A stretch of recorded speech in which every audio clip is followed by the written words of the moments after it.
Hey, okay, I'm out here at the Middlesex Fells. This is going to be kind of a weird video, just because I shot the second half of this before this half at another location up in New Hampshire. But we're starting it off in the Middlesex Fells in May, and we're gonna rewind to a different time and locale as the video progresses.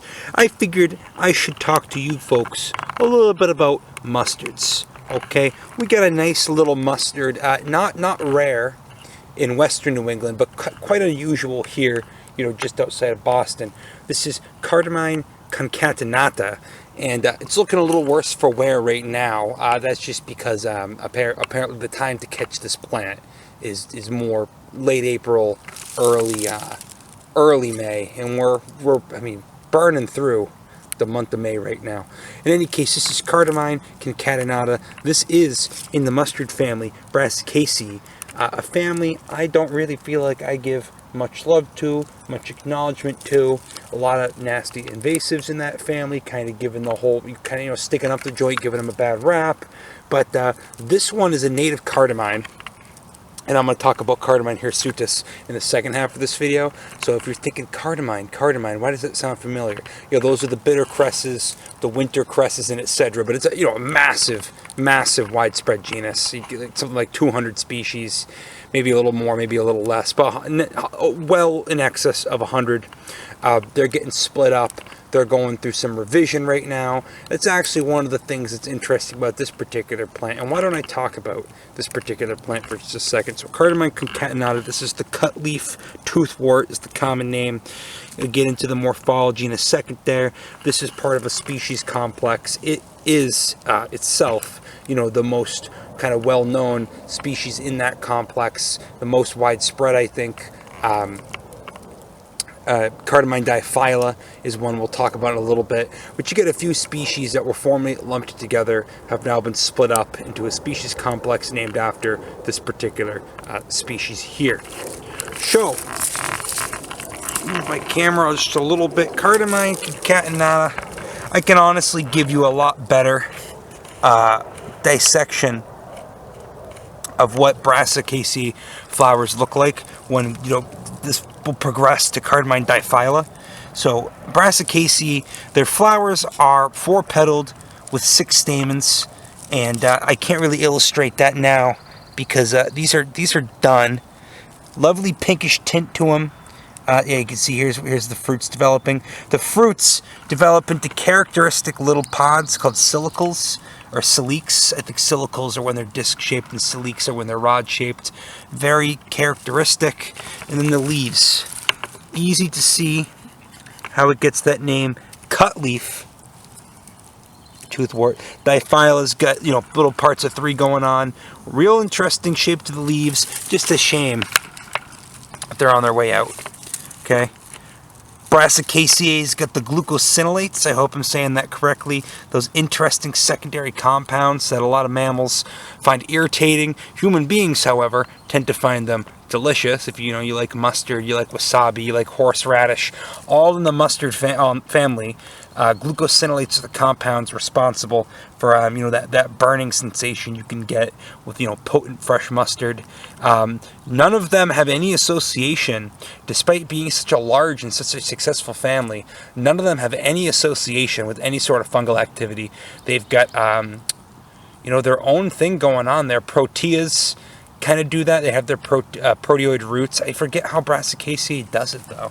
A lot of them can really tolerate some extremes too.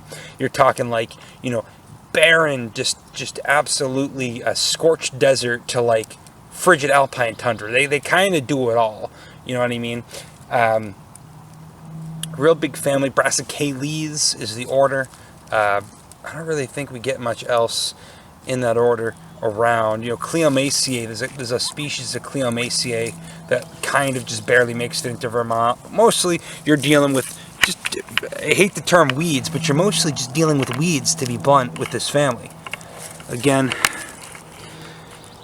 flowers are on their way out, but you'll see Cardamine diphylla, same genus, has basically the same thing. The flowers are just a little bit shorter, not as pink. And coming up along the stream bank, all that is all just Cardamine concatenata that's gone to seed. Yeah, and indeed, I guess, you know, you could probably take this, grind this up for some mustard. I'll show you the population map too. Not that rare of a species out west, and you know, as you indeed head west, like into the Great Plains, the Prairie States, down to the southeast, but just unusual for this part of New England. You just got the one little spot here in the fells where it seems to love coming up. All right, we're gonna show you a couple other things while I got your attention right here. Come over to here. What is it sharing its habitat with? Ow! Oh, I just got stabbed right in the scab. Stabbed in the scab. That could be a song name. You get your, come on. Erythema triphyllum, Jack in the pulpit. Flip that guy over. You already know what's going on. We already looked at that. You can find plenty of examples of me talking about this plant. Actual flowers are going to be down there at the base. I don't feel like ripping this guy apart.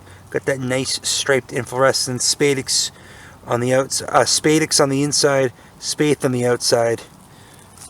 There are those leaves where it gets that epithet from. Erythema triphyllum. But it's just one leaf in a partition of 3.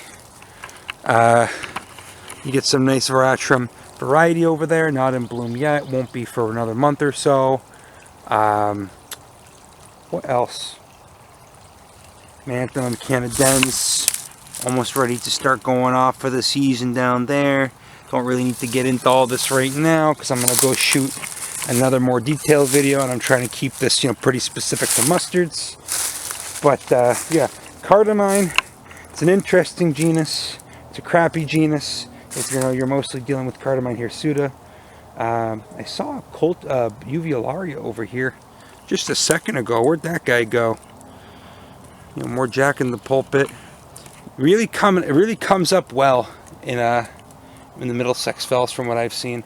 Could have sworn I saw a bellwort, like a cute one that was in full bloom. Yeah, whatever. It doesn't really matter. Is that the? Oh, I can show you the plant at least. So here's the plant with apparently no flowers on it. That's uvularia. Sicilifolia. Oh wait. Well, that flower looks a little worse for wear, but you get the idea. Yeah, what happened there? Nice 3-lobe stigma. Uvularia. Colchicaceae. I mean, maybe we'll see it someplace else. I don't have to get into all that right now. But cool habitat. Nice little streamside. Like rill. Why? Oh, I'm standing right in the middle of the Cardamine. Oh, geez, I'm sorry, fellas. I shouldn't have done that. Should have paid more attention. In any case, Cardamine concatenata. One spot where it just seems to do particularly and notoriously well.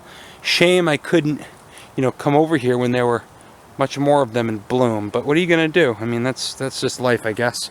In any case, I think we'll cut it off there. Yeah, there's the one that I saw that was still somehow flowering. We're going to cut it off there, and we're going to go back in time about a week ago. Not even.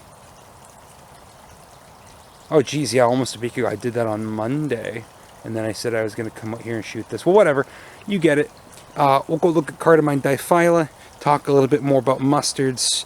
I'll be honest, you know, glucosinolates, the complete absence of a fungal association. Apparently, it's working well enough for them. I'm gonna go hike across the fells here. You can see over there. You probably can't, but there's one that's got a whole bunch of seed pods. You know what? Maybe not many of these bloom at once. I'm looking around and I'm only seeing a handful of flowering stalks. I think that might be it. But Cardamine, lots of them. Probably got one growing near you. Probably have both native and invasive ones growing near you. Worth checking out. There's a lot of them. If you get into that sort of thing, you could, you know, make a little checklist and have some fun spending a spring, you know, tracking down that sweet ephemeral mustard, baby. That sweet ephemeral mustard. All right, let me get out of here before I trample any more plants and or get poison ivy. So I'm wrapping up an addendum to another video, which has nothing to do with this plant at all. But then I recall I'm planning to go see another species in this genus, like sometime this week after work, if I can get out to see it.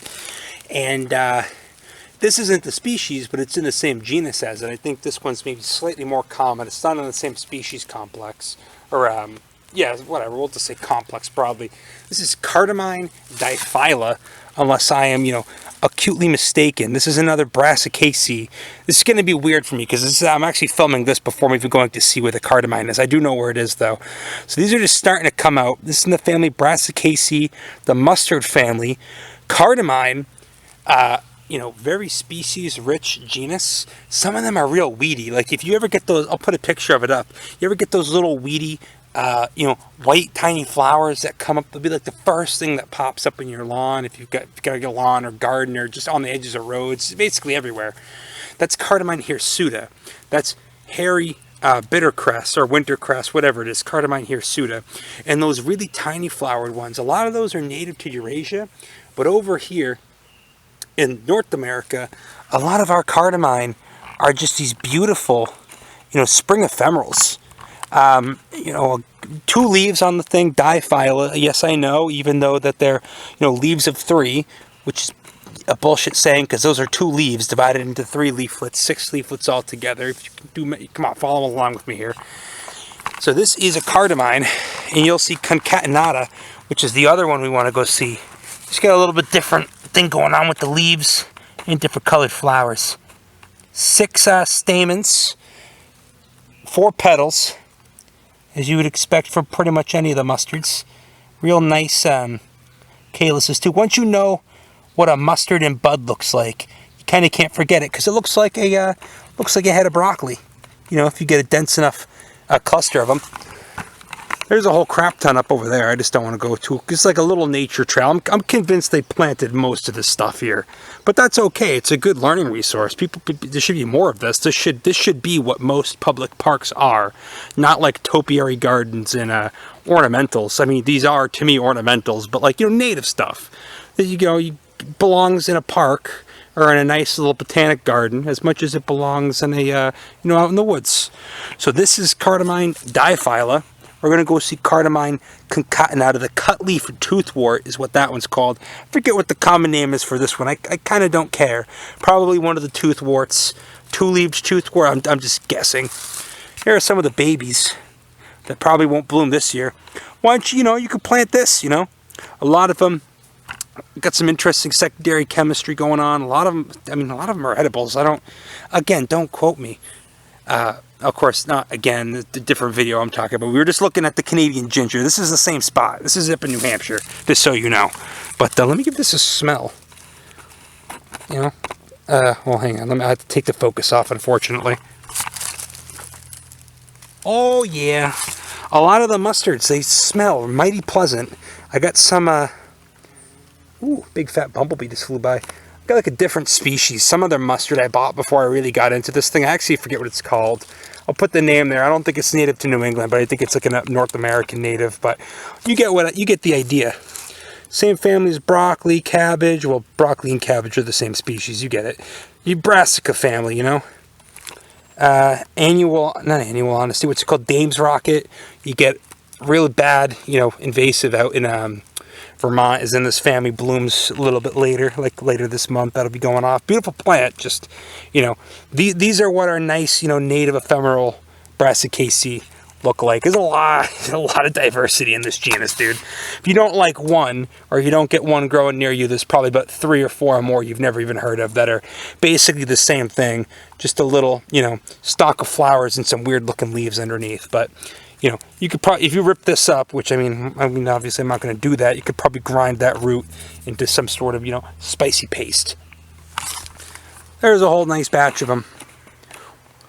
I'll put this after Cardamine concatenata, because that's the one I really want to see. I've seen this on accident quite a few times already this year. Pretty common. I kind of would have probably walked right by this, 2 or 3 years ago and never paid any mind. And Brassicaceae is just not really my jam. Just because, there's more interesting stuff. But, I'm coming around to them. I'm trying to track down the nice ones. Look at this. Come around the corner. Just a whole huge swath of them. Mustards can be kind of nice, dude. Mustards can be kind of nice. Yeah, fuck it, mustard episode. We'll just do a whole episode on mustards. You know, what's the harm? So this guy, unlike the two species you would have just seen, this is Alliaria petiolata. This is a really, really, really notorious invasive species here in New England.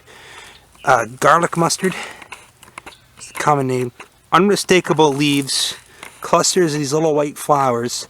The thing is, you know, just prolific in its, you know, the amount of seed it can make, how much it can spread, its tolerance for shade. It does not like it out in the open at all. But, you know, you're going to be fighting this one in any sort of, you know, lawn clearing, you know, whatever you've got going on. If you've got, you know, at least a little bit of shade on your property, you're going to be fighting with this guy in New England. And moisture. It needs moisture. So Aurelia petiolata, obviously still with the 4 petals. You see this thing in bud, kind of looks like a tiny little head of broccoli. Because again, same family. And this is one that I've got absolutely no qualms with. You know, when you rip this out, you make a nice pesto out of this. You just want to do it, you know, before it flowers typically. Again, kind of unmistakable petals, alternate leaves that go up the thing. It'll send out, you know, new flowers from in between the nodes, between the stem and the leaves. What would you call it? Serrate texture on kind of almost like a cordate leaf. Got a little petiole there, petiolata. You can see, you know, how it gets that name. But yeah, rip it out, make some nice pesto with it. You know, whatever you got to do, really. Just get rid of it. So that's kind of the bad side of mustards. That's way worse than Dame's Rocket. And there was something interesting going over here. Probably not a mustard. I just wanted to see what it is. Oh, some kind of mint. What is this? Could that be a carpet bugle? That's a mint. No clue if it's native. I saw this kind of sprouting over there. They don't have it on the little, again, you know, it's a little wildflower trail they got over here for the kids, you know, for the kids. And they didn't have this on there, so this is probably not a native species. Beautiful, though. Some type of mint, for sure. I'll get up in there. 4 bilateral petals. Gonna get your 4 stamens in there. You know, this just has a, oh no, it doesn't have a basal rosette. You can see the leaves. Opposite leaves. Oh yeah, for sure. And a kind of squared off stem. Yeah, I can tell just from feeling it. Squared off stem. All trademarks of the mint family. I just, you know, I'm not banking on this one being a native, so it is what it is. Anyway, I think we'll cut it off there. I'm just about right back at my car. Got some nice violets. Yes, here's another one of those garlic mustards. Got a nice Erythema triphyllum there, Araceae. We'll cover that in more detail in a different video. No need to get into all that right now. Some other type of mint. This I know is one of the different species than the other one. Again, it's like ground ivy or creeping Charlie. I know the common names for these ones, but this one I know for a fact. It's probably one of the non-native ones. Beautiful though. You can see how those leaves, or those flowers I should say, look so much like that other plant, you know, right over there. But just growth habit. Lamiaceae, Brassicaceae, all super diverse super diverse families. Get all sorts of stuff in them. Anyway, I'm gonna ramble on for too long. We're not gonna turn this mustard tangent into a mint tangent. But at the beginning of all this, there'll be my target species, Cardamine concatenata, which I think will be more interesting. Anyway, take it easy. Have a good one.